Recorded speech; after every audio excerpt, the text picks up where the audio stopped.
कोई कॉल आ रही थी, जैसे बता रहे थे, तो वो बड़े लोगों की कॉल थी। वो हमसे समय मांग रहे थे, तो हमने कहा कि हम अपना समय ऐसे नहीं देते, कोई विशेष कोई बात है तो आप हमें बताइए।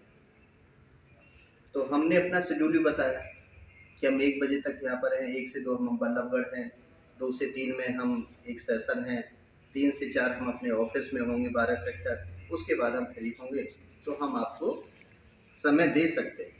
ये बात चल रही थी। तो जनाब ने इसको सुन लिया, बड़े तरीके से आपके सामने रखा। इस बात को मैं महात्मा बुद्ध की बात को बढ़ाता हूँ। तो महात्मा बुद्ध एक नदी के किनारे पर खड़े हुए थे। वहां पर एक अहम और वहम वाला आदमी, आप जैसे विचारों का, जिनके पास अधूरा ज्ञान होता है, जो परिपक्व नहीं होते, ऐसा व्यक्ति आ गया और आकर के कहने लगा, महात्मन, आपको तो सारी दुनिया नमन करती है, आप तो सबके आदर्श हैं, आप तो सबके भगवान हैं, आप यहाँ क्यों खड़े हैं? आपको तो नदी पार कर जाना चाहिए, आप तो भगवान हैं। उन्होंने उनकी बात का जवाब नहीं दिया। उन्होंने कहा, जो दूसरे अधूरे ज्ञान वाले व्यक्ति थे, कि मैंने 10 साल लगाए हैं, मैं इस नदी को पार कर सकता हूं। तो उन्होंने उस बात का भी जवाब नहीं दिया। नाव आ गई, नाव में बैठ गए, उनको भी बैठा दिया। अब महात्मा बुद्ध कहते हैं कि भगवान, आपने जो 10 साल लगाए, कहाँ लगाए? इसको पार करने के लिए। यदि यही 10 साल आप समाज हित में लगाते, लोगों के भले में लगाते, परोपकार में लगाते, तो कितने लोगों का भला होता? इसमें तो सिर्फ तुम्हारा भला हो रहा है ना, तुम ही पार हो सकते हो ना, और तो नहीं हो सकते।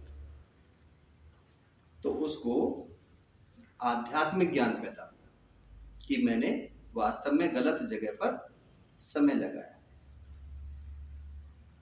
तो मेरा कहने का भाव यह है कि हमारे जो महापुरुष हमें सिखाते हैं, वो ये सिखाते हैं, कर्म तो दुनिया करती है, लेकिन सही समय पर, सही दिशा में, सही काम जो करता है, वो अमृत की तरफ होता है। समझ में नहीं आई मेरी बात? सही समय पर, सही दिशा में, काम तो सब करते हैं, काम तो आप भी कर रहे हैं, मैं भी कर रहा हूं, ठीक है? काम प्रधानमंत्री साहब भी कर रहे हैं, काम वैज्ञानिक भी कर रहे हैं, काम प्रोफेसर एपीजे अब्दुल कलाम ने भी किया, मैंने उनके साथ काम किया है, मैंने प्रोफेसर एपीजे अब्दुल कलाम साहब के साथ किया है, प्रोफेसर अमृत सेन के साथ काम किया है। मेरा समय बहुत बहुत अच्छा बीता है। ऐसे ऐसे महापुरुषों के साथ मुझे सानिध्य मिला है काम करने का।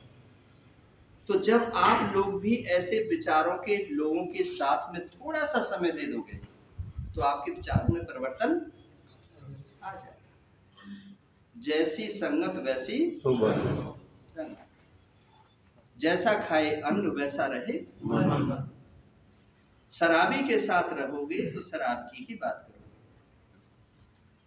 मर्यादा पुरुषोत्तम राम के साथ रहोगे तो फूल पत्ती की बात करोगे। उन्होंने तो जंगल की चीज खाई थी, जो जंगल में जमीन में पैदा हुई थी। कितने मजबूत थे, कितने अच्छे विचार थे। आज आपके तामसी विचार क्यों हैं? क्योंकि आपका कोई मार्गदर्शन करने वाला नहीं। आप समझते हो कि आपकी चौकड़ी है, चार लोग जो आपके बीच में, यही दुनिया है? नहीं।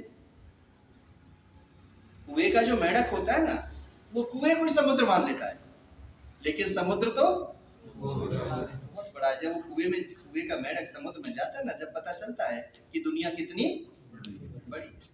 तो इस दुनिया में बहुत वीर हैं, बहुत धीर हैं, बहुत गंभीर हैं, बहुत योद्धा हैं, बहुत महापुरुष हैं, एक से एक बढ़ करके। ये पृथ्वी वीरों से खाली नहीं। तो जब तक हम उन लोगों से नहीं मिल रहे हैं, जब तक हम सोचते हैं कि मैं ही सब कुछ हूं और मैं कुछ भी नहीं। कौन है उसको मानना पड़ेगा, उस नीली छतरी वाले को जानना पड़ेगा, उसके लिए, अध्यात्म के लिए महात्मा बुद्ध, जिनका नाम क्या था पूरा, क्या नाम था पूरा, सिद्धार्थ। अरे राजकुमार इसने बोला सिद्धार्थ, वेरी गुड। ये है ज्ञान। वो तो राजकुमार पढ़ा आपने भी है, लेकिन आपने उसको याद नहीं रखा। राजकुमार थे वो, राजा के घर में पैदा हुए थे। क्या जरूरत थी बन जाने की, जंगल जाने की।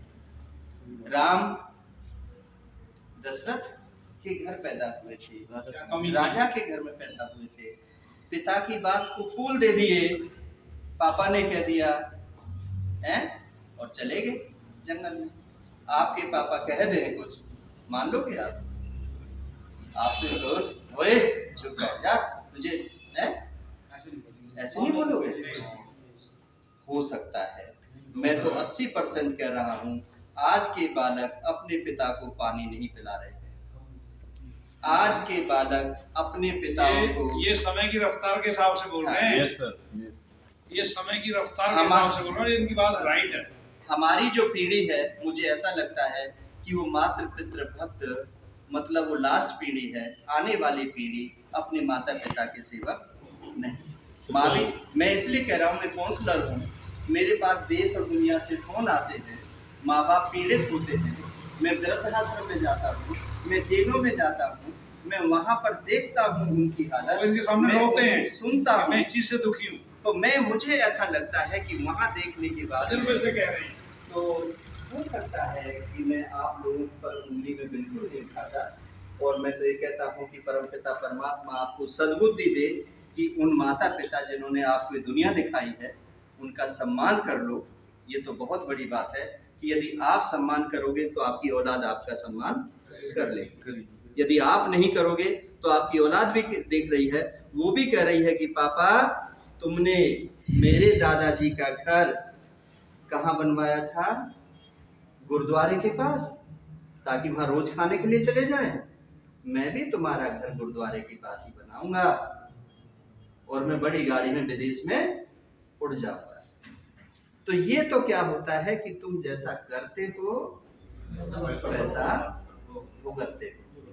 आज माँ बाप दुखी हैं मेरे प्यारे भाई, बहुत दुखी हैं। हम उनके पास बैठते नहीं हैं, उनके आंखों के आंसू पहुंचते नहीं हैं, और हम यदि चाहें तो हमारी पत्नी नहीं चाहती।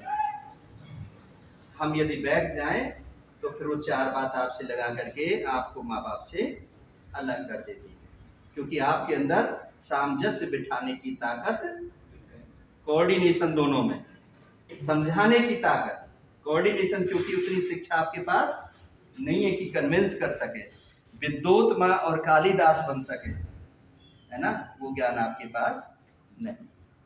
समझ में आ रही है मेरी बात? आपकी बात में मुझे एक सॉरी सर, थोड़ा बोल सकता हूँ? हाँ प्लीज।